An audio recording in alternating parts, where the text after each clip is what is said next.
Slow down, Thomas, Toby cried. There's something ahead on your tracks. But Thomas wasn't listening. He was sure the end of the rainbow was just around the corner.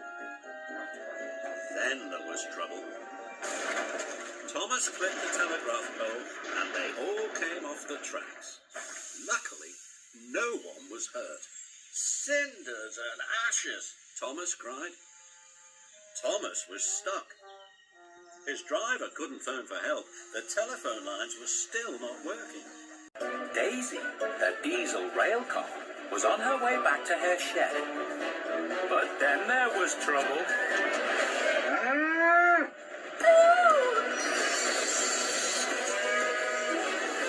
Oh no! Look out!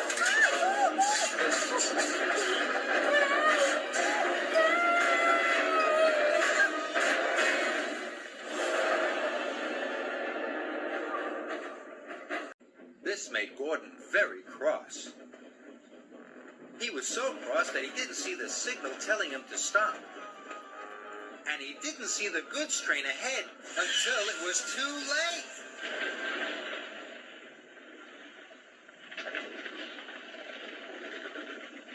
Luckily, no one was hurt. But Gordon came off the rails and he was covered in gooey red jelly.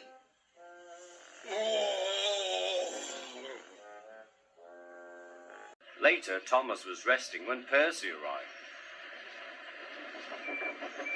A large hopper was loading his trucks full of coal. Thomas was still being cheeky. "Careful," he warned. "Watch out with those silly trucks."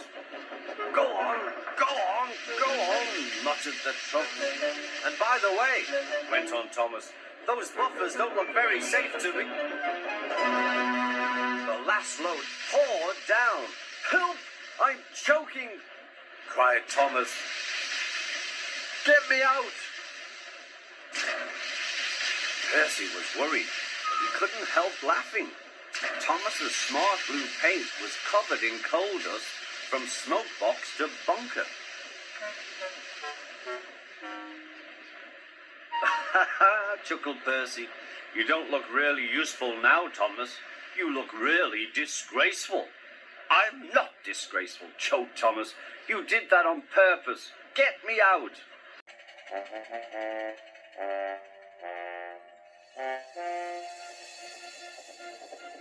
Thomas raced into the yard. Percy was coming the other way. Whoa! Thomas bumped straight into Percy and the bunting flew up into the air.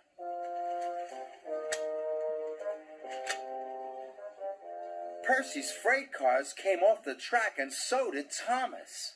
"You've spilt my bunting," moaned Percy. "I'll never find the tuba player now," groaned Thomas. Edward couldn't wait to hear the brass band play their wonderful music. He was so excited about meeting the brass band that he didn't notice the giant crane. It was unloading a huge ship's boiler. Suddenly, the crane swung the boiler and knocked Edward right off the track. Cranky had been watching. "You useless little engines are always in the way." Poor Ed